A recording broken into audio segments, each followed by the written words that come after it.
ये कहानी रामपुर गांव की है, जहां गांव के मोड़ पर रामू की एक छोटी सी चाय की दुकान थी। रामू सुबह सुबह ही अपनी दुकान खोल लेता था और पूरे गांव के लोग वहां चाय पीने आते थे। रामू अपनी पत्नी कमला के साथ खुशी खुशी रहता था। रामू भाई, आज मौसम तो बहुत खराब लग रहा है, एक गरम चाय देना जल्दी से। ये लो रमेश भाई, कड़क अदरक वाली चाय। पर सच कहूँ तो इस बारिश ने मेरा काम बिगाड़ दिया है। इतनी तेज बारिश होगी तो लोग घर से बाहर कैसे निकलेंगे?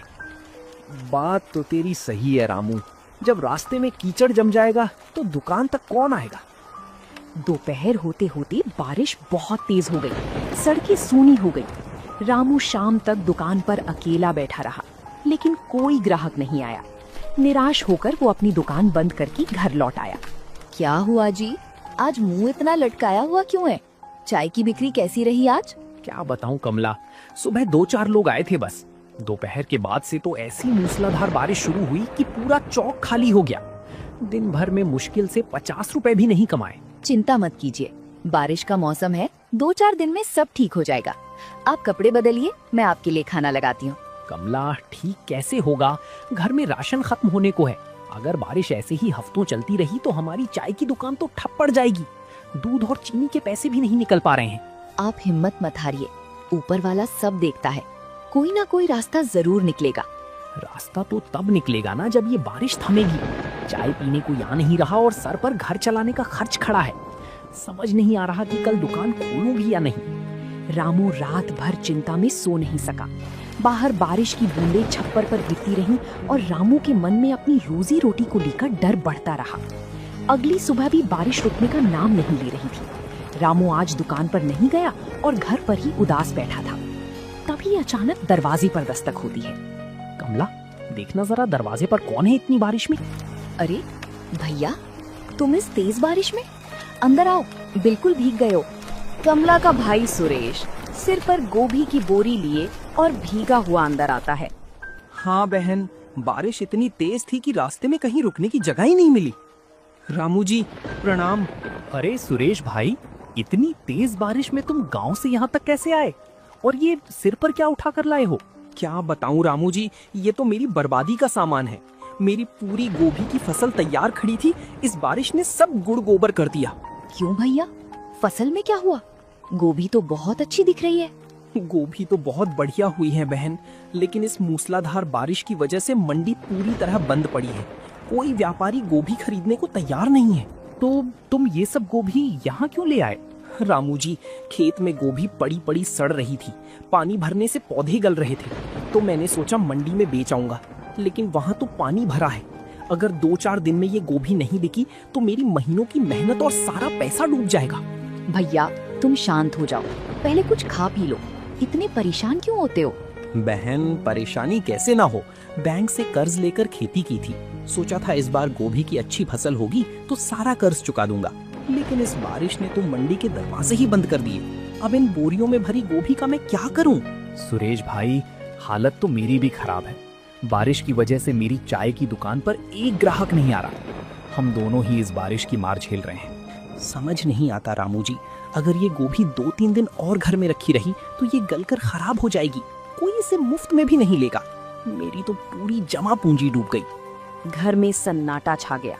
रामू अपनी घटती कमाई से परेशान था और सुरेश अपनी गोभी न बिकने से। रामू और सुरेश दोनों ही अपनी अपनी परेशानियों को लेकर उदास बैठे थे। ये देखकर कमला ने दोनों का मन बहलाने के लिए रसोई में जाकर कुछ खास बनाने का फैसला किया। जब बाहर इतनी ठंड और बारिश हो तो गर्मा गर्म पकौड़ों से बेहतर भला क्या हो सकता है। इससे भैया और रामू जी का मूड भी थोड़ा ठीक हो जाएगा। कमला ने ताजी गोभी को मसालों और बेसन में लपेटकर कढ़ाई में छाना। कुछ ही देर में पूरे घर में ताजे गोभी के पकौड़ों की खुशबू फैल गई। लीजिए, आप दोनों जरा ये पकौड़े खाइए और अपनी अपनी चिंताएं थोड़ी देर के लिए भूल जाइए। वाह कमला, खुशबू तो बहुत जबरदस्त आ रही है। इतनी तेज बारिश में गरम पकौड़े मिल जाए तो क्या कहने। अरे वाह बहन, ये तो बहुत ही स्वादिष्ट बने हैं। बाहर से एकदम कुरकुरे और अंदर से इतने मसालेदार। सच में कमला, तेरी उंगलियों में तो जादू है। गोभी का स्वाद इतना बढ़िया आ रहा है कि पेट भरा हो तो भी इंसान 4 पकौड़े और खा ले। रामू जी, मेरी खेत की गोभी इतनी ताजी है कि इसका स्वाद ही अलग आ रहा है। काश ये मंडी में बिक पाती। भैया, जब सब लोग घर में बंद हैं और बारिश का लुत्फ उठा रहे हैं, तो ऐसे मौसम में सबको गरम गरम पकौड़े ही खाने का मन करता है। अरे रुक जाओ सब। कमला, तुमने अभी क्या कहा? यही कि बारिश के मौसम में सबको पकौड़े खाने का मन करता है। क्यों, क्या हुआ जी? अरे सुरेश भाई, रास्ता मिल गया। हमारी दोनों की समस्याओं का हल मिल गया। कैसा रास्ता रामू जी? मुझे तो कुछ समझ नहीं आ रहा। सुरेश भाई, तू परेशान है कि तेरी गोभी नहीं बिक रही, और मैं परेशान हूँ कि मेरी चाय की दुकान पर कोई नहीं आ रहा। अगर हम तेरी गोभी के पकौड़े बनाकर मेरी दुकान पर चाय के साथ बेचें तो कैसा रहेगा? गोभी के पकौड़े और चाय बारिश के मौसम में? हाँ भाई, लोग बारिश में चाय नाश्ता ही तो ढूंढते हैं, सिर्फ चाय पीने कोई नहीं आता। लेकिन अगर साथ में गरम गरम गोभी के पकौड़े मिलेंगे तो लोग दौड़े चले आएंगे। जी, ये विचार तो बहुत ही कमाल का है। भैया की गोभी भी काम आ जाएगी और आपकी दुकान भी चलने लगेगी। बात तो आपकी 16 आने सच है रामू जी। गोभी मंडी में बेचने से बेहतर है कि हम इसका सही इस्तेमाल करें। पर क्या लोग इतनी बारिश में दुकान पर आएंगे? तुम देखना सुरेश भाई, इस स्वाद के आगे कोई नहीं रुक पाएगा। जिसके बाद रामू, कमला और सुरेश तीनों मिलकर अगले दिन की तैयारी में जुट गए। सुरेश भाई, जल्दी से वो गोभी की बोरियां अंदर ले आओ। हमें आज रात ही सारी तैयारी करनी होगी ताकि कल सुबह जल्दी ठेला लगा सके। हाँ रामू जी, मैं गोभी को अच्छे से धोकर साफ कर देता हूँ। जो गोभी थोड़ी भी खराब होगी उसे हम अलग निकाल देंगे। केवल ताजी गोभी ही इस्तेमाल करेंगे। जी, मैं बेसन, चावल का आटा और सारे मसाले निकाल देती हूँ। पकौड़े क्रिस्पी बनने चाहिए, इसके लिए बेसन का सही घोल बनना बहुत जरूरी है। और हाँ कमला, तेरी वो खास हरी चटनी ज्यादा बनाना। जो भी पकौड़ा खाए चटनी का स्वाद भूल ना पाए। आप चटनी की चिंता मत कीजिए। पुदीना, धनिया और हरी मिर्च की ऐसी चटनी बनाऊंगी कि लोग उंगलियां चाटते रह जाएंगे। चलो अब देर मत करो, सब लोग जल्दी जल्दी काम निपटाओ। कल सुबह तड़के चौक पर ठेला लगाना है। पूरी रात तीनों ने मिलकर तैयारी की। बेसन का घोल, चटनी और गोभी के टुकड़े तैयार करके रख लिए गए। सुबह होते ही रामू और सुरेश ने चौराहे पर अपना ठेला सजा लिया। बारिश अभी भी धीमी गति से हो रही थी, लेकिन ठंडी हवाएं चल रही थी। रामू ने भट्टी जलाकर चाय का बर्तन चढ़ाया और सुरेश ने कढ़ाई में तेल गरम किया। आइए भाई आइए, बारिश के मौसम में गरम गरम गोभी के पकौड़े और कड़क अदरक वाली चाय। 20 रुपए में 4 करारे पकौड़े, एकदम ताजे खेत की देसी गोभी के पकौड़े। एक बार खाइए, बार बार आइए। गांव का मुखिया हरनाम सिंह छाता लगाकर वहां से गुजरता है और खुशबू सूंघकर रुक जाते हैं। अरे रामू, ये सुबह सुबह चौराहे पर क्या नई खुशबू फैला रखी है? तू तो सिर्फ चाय बेचता था, आज ये कढ़ाई में क्या तल रहा है? अरे मुखिया जी प्रणाम। आज चाय के साथ साथ आपके लिए खास गोभी के करारे पकौड़े भी बनाए हैं। इस बारिश के मौसम में जरा खा कर तो देखिए। गोभी के पकौड़े? बारिश में तो लोग प्याज के पकौड़े खाते हैं, गोभी के पकौड़े कैसे लगेंगे? मुखिया जी, आप एक बार चख कर देखिए। हमारे अपने खेत की ताजी गोभी है। अगर पसंद ना आए तो पैसे मत दीजिएगा। वाह भाई वाह, ये तो बाहर से बहुत कुरकुराए और अंदर से गोभी एकदम नरम, और ये चटनी तो लाजवाब है। कहा था ना मुखिया जी, हमारी कमला के हाथ की चटनी और सुरेश के खेत की गोभी का जोड़ ही अलग है। रामू, 2 प्लेट और पैक कर दे घर के लिए। ऐसी गोभी के पकौड़े मैंने आज तक नहीं खाए। जिसके बाद देखते ही देखते ठेले के आसपास लोगों की अच्छी खासी भीड़ जमा हो गई। रामू भाई, 1 प्लेट मुझे भी देना जल्दी से। खुशबू तो बहुत ही बढ़िया आ रही है। ये लीजिए रमेश भाई, एकदम ताजे और करारे पकौड़े, साथ में गर्मा गर्म चाय का मजा लीजिए। अरे वाह रामू, इस बारिश में तो तूने कमाल कर दिया। चाय के साथ इन पकौड़ों ने तो दिन बना दिया। बस आप लोगों का प्यार चाहिए रमेश भाई। बारिश में घर में बैठने से अच्छा है कि यहाँ आइए और गर्म पकौड़ों का आनंद लीजिए। दोपहर तक रामू और सुरेश की पहली बोरी गोभी खत्म हो चुकी थी। जो दुकान बारिश की वजह से ठप पड़ी थी, आज वहाँ लोगों का मेला लगा हुआ था। शाम होते होते रामू और सुरेश की सारी तैयारी खत्म हो चुकी थी। जितने पकौड़े उन्होंने बनाए थे सब बिक गए थे। दोनों खुशी खुशी सारा सामान समेटकर घर लौटे। क्या हुआ जी, कैसा रहा आज का दिन? कुछ बिक्री हुई या सब बेकार गया?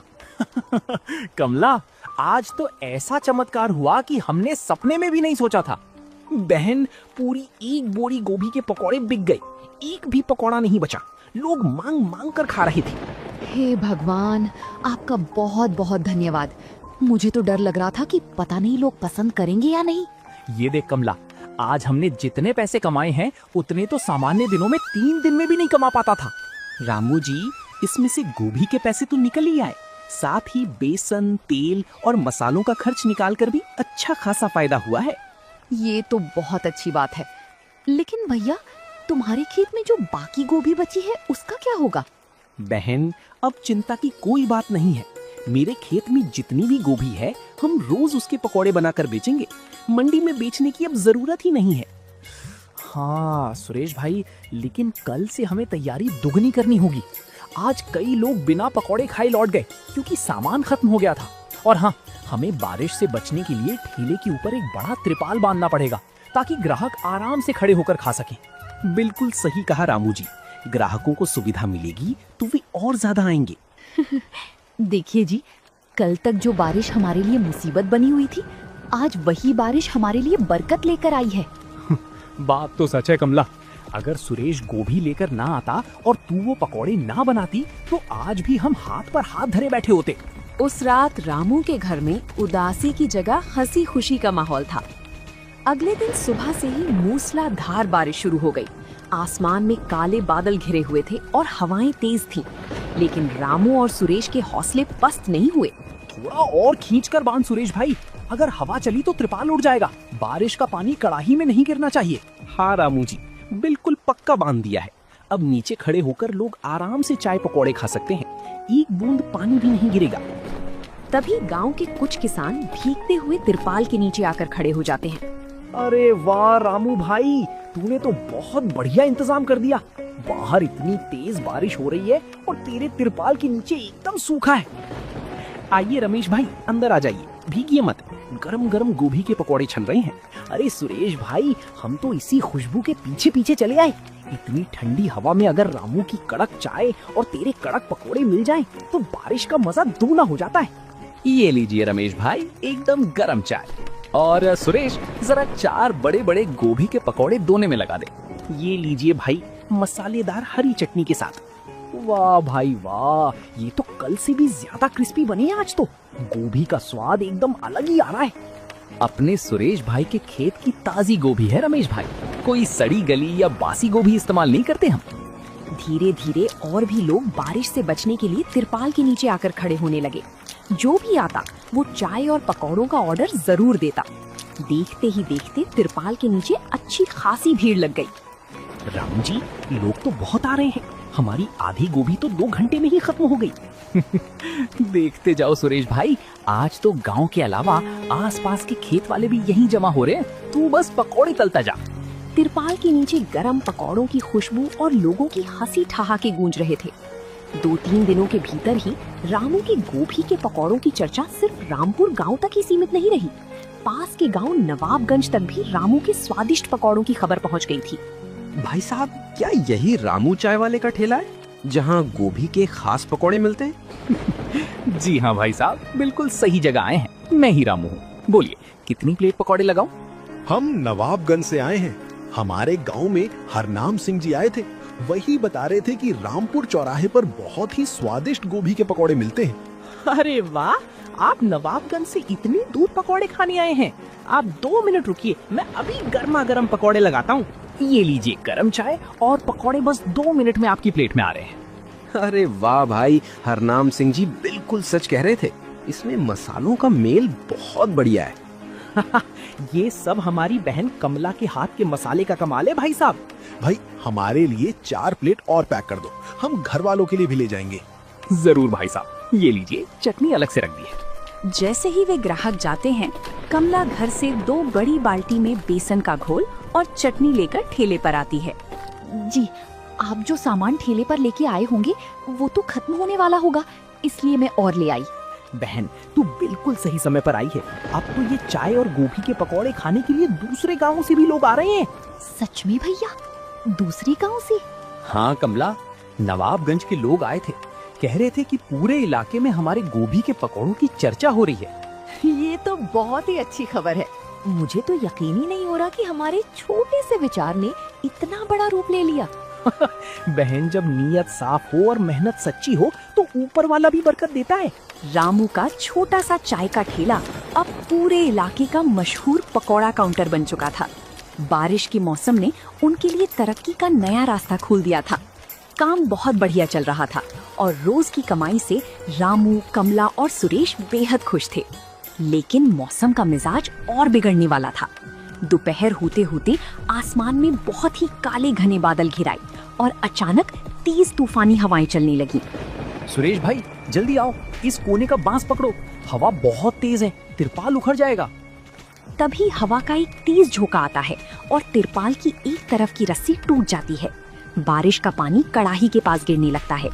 तभी चौराहे पर मौजूद गांव के लोग और नियमित ग्राहक भागकर ठेले के पास आते हैं। अरे लड़कों, सब मिलकर रामू के ठेले को संभालो। रमेश, तू वो बांस पकड़। रामू भाई, चिंता मत करो, हम सब यही हैं। गांव के 4-5 लोग मिलकर तिरपाल के बांसों और रस्सियों को मजबूती से पकड़ लेते हैं। रमेश नई रस्सी लाकर टूटी हुई जगह पर कसकर बांध देता है। आप सबका बहुत धन्यवाद भाई, अगर आप लोग समय पर ना आते तो आज भारी नुकसान हो जाता। अरे सुरेश, धन्यवाद कैसा? जब तुम गांव में इतनी अच्छी चाय और गरम पकौड़े खिला रहे हो तो मुसीबत में गांव वाले तुम्हारे साथ खड़े नहीं होंगे क्या? सच में मुखिया जी, आज आप लोगों ने हमारा ठेला और मेहनत दोनों बचा ली। अब बातें कम करो रामू भाई, हवा थोड़ी धीमी हुई है। हम सब मददगारों के लिए कड़क चाय और गरम पकौड़े बनाओ। मुसीबत की इस घड़ी ने साबित कर दिया कि रामू का ठेला अब सिर्फ एक दुकान नहीं बल्कि पूरे गांव की जुड़ाव का केंद्र बन चुका था। तूफान थमने के बाद काम फिर से पटरी पर लौट आया। सुरेश की खेत की गोभी लगभग खत्म होने वाली थी, लेकिन कमाई इतनी अच्छी हुई थी कि दोनों की चिंता पूरी तरह दूर हो गई थी। सुरेश भाई, आज की बिक्री मिलाकर तुम्हारे खेत की आधी लागत तो सीधे मुनाफे में बदल गई है। रामू जी, अगर आप वो विचार ना देते तो मेरी पूरी गोभी खेत में सड़ जाती और मैं कर्जदार हो जाता। आज मेरे सिर से बड़ा बोझ उतर गया। भैया, अब तो खेत में थोड़ी ही गोभी बची है, आगे का क्या सोचा है? बहन, खेत की बाकी गोभी भी 2-3 दिन में खत्म हो जाएगी, पर अब मुझे चिंता नहीं है। अब मेरे पास इतने पैसे हैं कि मैं अगली फसल की तैयारी कर सकूं। सुरेश भाई, दुकान तो अब बंद नहीं होगी। गांव वालों और आसपास के लोगों को इस गोभी के पकौड़ों की आदत पड़ गई है। जब तुम्हारी गोभी खत्म हो जाएगी तो हम दूसरे किसानों से ताजी गोभी खरीदेंगे। ये तो बहुत बढ़िया रहेगा रामू जी। हमारे गांव के दूसरे किसान भी मंडी बंद होने से परेशान हैं। हम सीधे उनसे गोभी खरीद लेंगे तो उन्हें भी वाजिब दाम मिल जाएगा। जी, और मैंने एक नई बात सोची है। क्यों ना हम गोभी के पकौड़ों के साथ साथ थोड़े पनीर के पकौड़े भी बनाना शुरू करें? वाह कमला, तेरा तो दिमाग बहुत तेज चलने लगा है। नया स्वाद मिलेगा तो लोग और चाव से खाएंगे। सच में ऊपर वाले का जितना शुक्रिया अदा करें कम है। इस बारिश ने हमें दुख नहीं बल्कि मिलकर आगे बढ़ने का रास्ता दिखाया। कुछ ही दिनों में सुरेश के खेत की सारी गोभी खत्म हो गई, लेकिन रामू के पकौड़े के ठेले की मांग घटने की बजाय और बढ़ गई थी। अब रामू ने गांव के अन्य किसानों से सीधी ताजी गोभी खरीदना शुरू कर दिया था, जिससे उन किसानों को भी मंडी के चक्कर काटने से राहत मिल गई थी। आइए भाई आइए, आज हमारी कमला के हाथ के बने नए स्वाद वाले गोभी पनीर मिक्स पकौड़े भी तैयार हैं। अरे वाह रामू भाई, गोभी के पकौड़े तो लाजवाब थे ही, अब ये पनीर का नया मेल कैसा है? जरा एक प्लेट लगा कर देना। लीजिए रमेश भाई, ताजी गोभी और घर के बने पनीर का स्पेशल पकौड़ा, साथ में तीखी हरी चटनी। अरे वाह, ये तो बहुत ही कमाल का स्वाद है। बाहर से करारा और अंदर से पनीर का नरम स्वाद। भाई वाह रामू, तूने तो कमाल कर दिया। रामू, मैं देख रहा हूँ कि बारिश में भी तेरी दुकान पर पैर रखने की जगह नहीं होती। अब तू इस ठेले को एक पक्की दुकान का रूप क्यों नहीं दे देता? चौराहे के पास वाली मेरी एक खाली दुकान पड़ी है। पक्की दुकान? मुखिया जी, क्या आप सच कह रहे हैं? हाँ सुरेश, तुम दोनों मेहनत करने वाले लड़के हो। इस बारिश के मौसम में तुमने गांव वालों को स्वाद भी दिया और किसानों की गोभी भी बिकवाई। उस दुकान का इस्तेमाल करो और इसे बड़ा कारोबार बनाओ। मुखिया जी, ये तो हमारे लिए बहुत बड़ी बात है। दुकान का किराया जो भी होगा हम हर महीने समय पर दे दिया करेंगे। किराए की चिंता मत कर रामू, तू बस ऐसे ही ईमानदारी से काम करता रहे और सबको स्वादिष्ट चाय पकौड़ी खिलाता रहे। पक्की दुकान का प्रस्ताव सुनकर रामू और सुरेश की खुशी का ठिकाना नहीं रहा। जो रामू कभी बारिश में चाय की एक एक चुस्की के लिए तरसता था, आज उसकी अपनी पक्की दुकान बनने जा रही थी। कुछ ही दिनों बाद रामू और सुरेश ने मुखिया जी की दुकान की साफ सफाई करके उसे एक सुंदर पकौड़ा चाय केंद्र में बदल दिया। बधाई हो रामू, बधाई हो सुरेश। आज से रामपुर गांव को एक नई पहचान मिल गई है। अब चाहे मूसलाधार बारिश हो या कड़ाके की ठंड, हमें तो बैठने के लिए पक्की जगह मिल गई और गरम गरम गोभी के पकौड़े भी। आप सभी गांव वालों का बहुत बहुत धन्यवाद। इस बारिश के मौसम ने हमें सिखा दिया कि अगर हम हिम्मत न हारें और मेहनत करें तो बड़ी से बड़ी परेशानी को भी अवसर में बदला जा सकता है। बिल्कुल सही कहा रामू जी। जो बारिश मेरी फसल के लिए आफत बनी थी, उसी बारिश ने आज हमें मालिक बना दिया। और सही समय पर लिया गया एक छोटा सा फैसला इंसान की जिंदगी बदल सकता है। तो दोस्तों, आप लोगों को ये कहानी कैसी लगी? कमेंट करके जरूर बताएं और ऐसी कहानियों को देखने के लिए वीडियो को लाइक करें और चैनल को सब्सक्राइब करें।